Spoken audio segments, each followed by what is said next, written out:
आज हम when de Graaff generator के बारे में बताते हैं। वेन डी ग्राफ जनरेटर एक समय में 5 नंबर में पूछता था। उसकी बनावट किस प्रिंसिपल पे बेस्ड है, मतलब कंस्ट्रक्शंस, वर्किंग और प्रिंसिपल, ये सब लिखना होता था। साथ में उसका क्या उपयोग है, उपयोग वगैरह भी लिखना होता था। तो चलो आज हम वेन डी ग्राफ जनरेटर को इन डिटेल से देखते हैं कि वेन डी ग्राफ जनरेटर है क्या। इससे आप लॉन्ग क्वेश्चन तो नहीं, बट छोटा मोटा ऑब्जेक्टिव वगैरह पूछ सकता है। तो ऐसे सीबीएसई बोर्ड तो ये सिलेबस से हटा भी देता है। तो चलो हम वेन डी ग्राफ जनरेटर देखते हैं। देखो, वेन डी ग्राफ जनरेटर, ये वेन डी ग्राफ जनरेटर शुद्ध हिंदी में बोले तो इसको वेन डी ग्राफ जनित्र बोलते हैं। वेन डी ग्राफ जनित्र।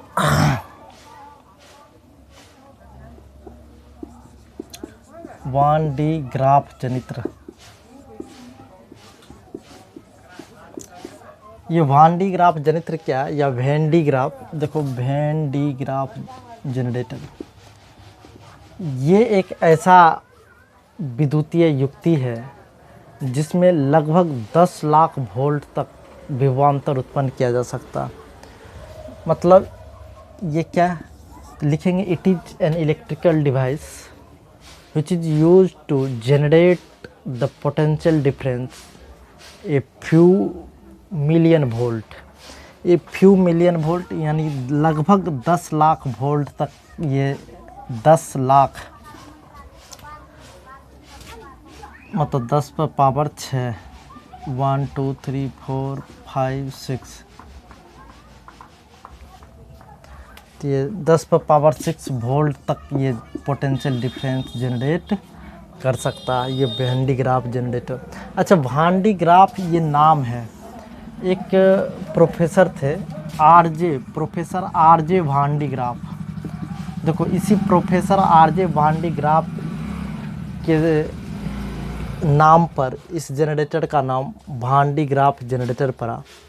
ये लगभग 10 लाख वोल्ट तक पोटेंशियल डिफरेंस उत्पन्न कर सकता, मतलब 10 लाख वोल्ट तक का विभवांतर उत्पन्न किया जा सकता है। ये एक विद्युतीय युक्ति है। चलो, ये इसका प्रिंसिपल क्या, यानी किस सिद्धांत पे ये काम करता है, तो ये याद रखना, ये कोरोना डिस्चार्ज जो होता है उसी प्रिंसिपल पे ये काम करता है।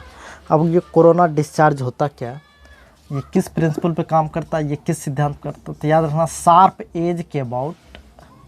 शार्प एज यानी नुकीला अगर किनारा है तो इस तीक्ष्ण किनारों पर काफ़ी ज़्यादा सरफेस टेंशन की वजह से यहाँ इलेक्ट्रिक विंड डेवलप होता है। और इसी प्रिंसिपल पर, मतलब यही कोरोना डिस्चार्ज के प्रिंसिपल पे ये क्या का प्रोफेसर मतलब ये वेन डी ग्राफ जनरेटर काम करता।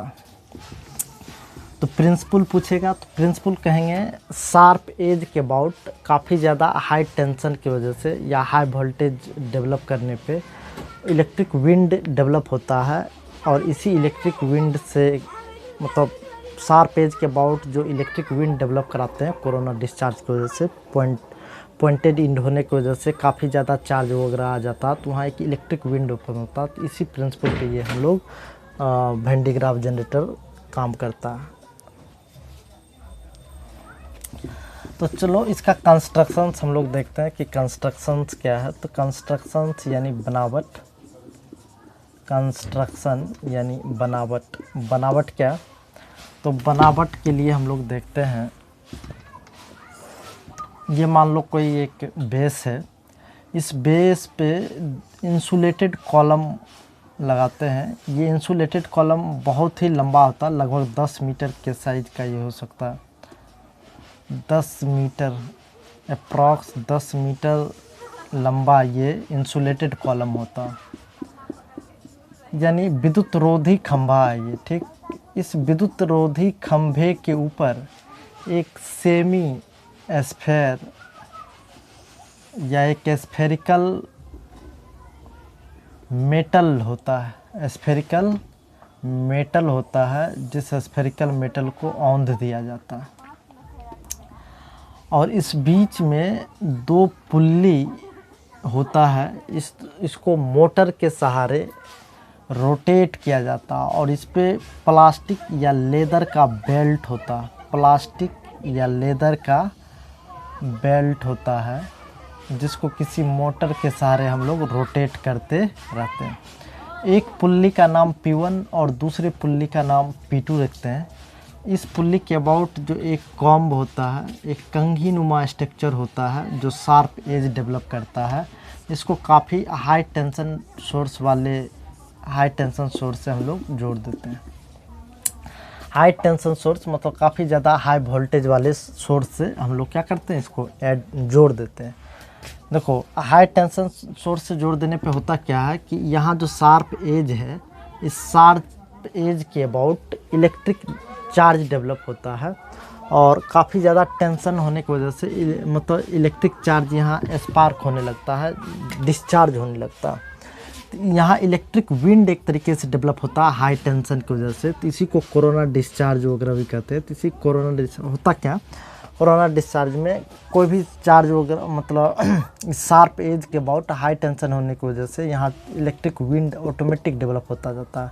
मतलब यहाँ ऑटोमेटिक इलेक्ट्रिक चार्ज ये रिपेल होने लगता है, एक तरीके के इलेक्ट्रिक चार्ज का विंड डेवलप हो जाता है, जिसको हम लोग कहते हैं कोरोना डिस्चार्ज। इसी कोरोना डिस्चार्ज के प्रिंसिपल पे ये वर्क भी करता है। तो चलो, ये सेकेंड पुल्ली के पास ये जब लेदर पे ये चार्ज कैरी होकर के दूसरे पुल्ली के पास आएगा, तो ये शार्प एज होने के कारण ये भी इलेक्ट्रिक चार्ज को फट से यहाँ एब्जॉर्ब करेगा, और इलेक्ट्रिक चार्ज को एब्जॉर्ब करके कहाँ जमा करेगा, स्फेयर पे जमा करेगा। तो स्फेयर पे जमा करेगा तो ये धीरे धीरे पॉजिटिव चार्ज जमा होता चला जाता है। धीरे धीरे पॉजिटिव चार्ज क्या होता है, जमा होता चला जाएगा।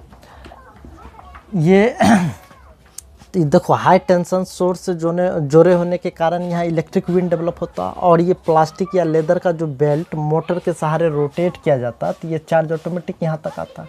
जैसे ऑटोमेटिक यहाँ तक आएगा तो यहाँ एक दूसरा कॉम्बनुमा स्ट्रक्चर होता है, मेटल का ही होता है, तो ये फट से चार्ज को एब्जॉर्ब करके स्फेयर पे ले जाके जमा करते जाता है। तो धीरे धीरे धीरे बहुत ही ज़्यादा चार्ज डेवलप हो जाता है, और जब चार्ज डेवलप हो जाएगा तो वहाँ एक पोटेंशियल डेवलप होता है। तो देखो, इस पूरे सिस्टम को स्टील के टैंक से ढक दिया जाता है, स्टील के टैंक, और इसको थोड़ा सा सरफेस से उठा करके ये थोड़ा सा ऊपर उठा दिया जाता है, ये लेग लगा करके। ये एक लेग हम दिखाए हैं जो कि धरातल से थोड़ा सा उठा हुआ है। तो देखो, चार्ज जैसे जैसे यहाँ जमा होगा तो पोटेंशियल डिफरेंस ऑटोमेटिक होगा, चूँकि किसी भी स्फेरिकल बॉडी के सरफेस पे जो पोटेंशियल होता था 1/4πε0 Q/R होता था। इसका रेडियस अगर हम R मान ले तो Q/R।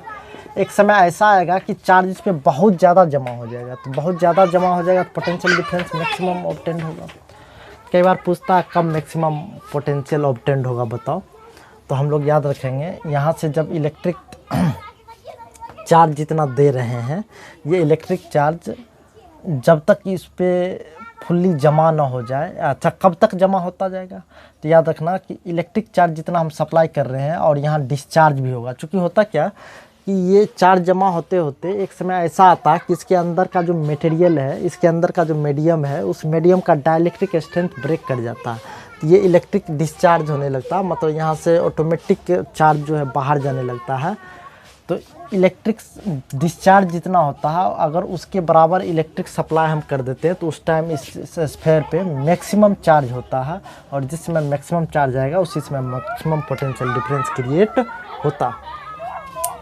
तो देखो, अब कोई कहेगा कि इलेक्ट्रिक डिस्चार्ज क्यों होता, तो देखो होता क्या है कि हम डाइलेक्ट्रिक स्ट्रेंथ बताए थे, किसी भी मीडियम का अपना एक लिमिट होता है कि किस लिमिट तक वो डाइलेक्ट्रिक प्रॉपर्टी बना रहता है। अगर उससे ज़्यादा चार्ज यहाँ जमा हो जाए, बहुत ज़्यादा इलेक्ट्रिक फील्ड डेवलप हो जाए, तो वो ब्रेक होने लगता है, जिसकी वजह से डाइलेक्ट्रिक स्ट्रेंथ जैसे ही ब्रेक करेगा तो यहाँ से चार्ज क्या होने लगता है, बाहर सराउंडिंग में जाने लगता है, मतलब इलेक्ट्रिक डिस्चार्ज होने लगता है। इलेक्ट्रिक डिस्चार्ज होने की वजह से यहाँ फिर धीरे धीरे चार्ज कम होता जाएगा, लेकिन उस इलेक्ट्रिक डिस्चार्ज के बराबर इलेक्ट्रिक चार्ज हम सप्लाई करते चले जाए तो यहाँ मैक्सिमम चार्ज ऑब्टेंड हो जाता है।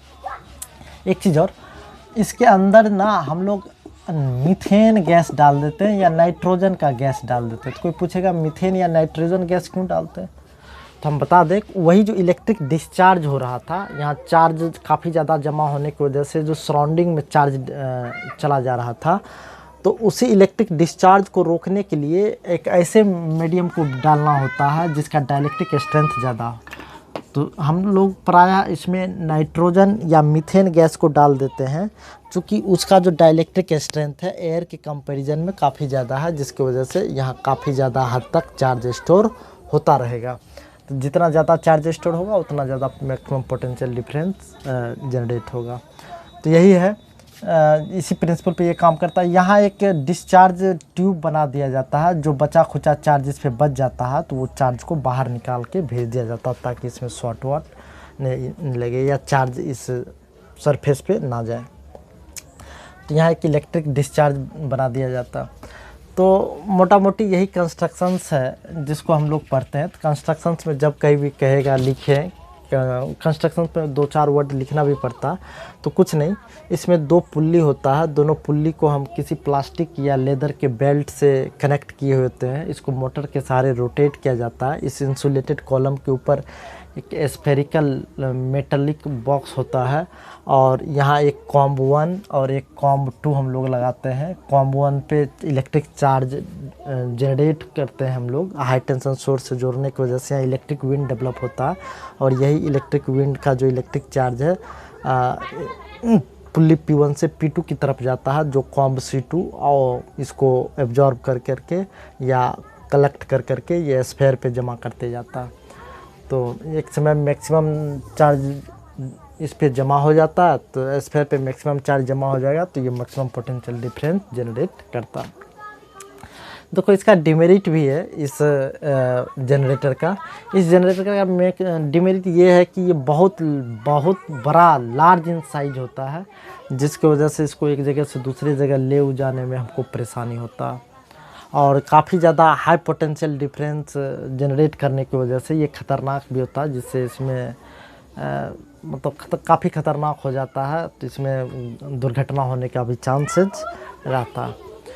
तो ये वान डी ग्राफ जनरेटर कैसे काम करता और वर्किंग था, इसको हम लोग लैंग्वेज में लिख देते हैं। पहले के ज़माने में पूछता था, अब इससे पूछता है नहीं, तो इसलिए ज़्यादा इन डिटेल्स हम लिखाएंगे नहीं, जितना बता दिए इतना काफ़ी है। कई बार पूछता है कि बताओ इसमें मीथेन और नाइट्रोजन गैस ही क्यों डालते हैं, क्योंकि मीथेन और नाइट्रोजन गैस का डाइलेक्ट्रिक स्ट्रेंथ ज़्यादा होता है एयर के कंपेरिजन में, तो इसीलिए इसमें एक ऐसे मीडियम को डाला जाता है ताकि इसका इलेक्ट्रिक डिस्चार्ज को रोक सके। तो इसी इलेक्ट्रिक डिस्चार्ज को रोकने के लिए करते हैं। ये कितने वोल्ट तक पोटेंशियल डिफरेंस जनरेट करता, तो 10 लाख वोल्ट तक। इसका उपयोग तो ऑब्वियस है कि ये अल्टरनेटिव सोर्स ऑफ करंट है, तो जहाँ जहाँ हम लोग को करंट का ज़रूरत पड़ेगा वहाँ वहाँ हम लोग वान डी ग्राफ जनरेटर का उपयोग कर सकते हैं। तो चलो ये ऐसे ही बता दिए, बट अब इससे एग्ज़ाम में सवाल वाल आता नहीं है, चूँकि CBSE सिलेबस से क्या किया, इसको आउट कर दिया। तो चलिए अगले दिन से हम इलेक्ट्रिक करंट स्टार्ट करेंगे। तो इलेक्ट्रिक करंट अच्छे से पढ़ेंगे, क्योंकि उससे बहुत अच्छा सवाल आएगा। तो हम मिलते हैं अगले दिन, ठीक।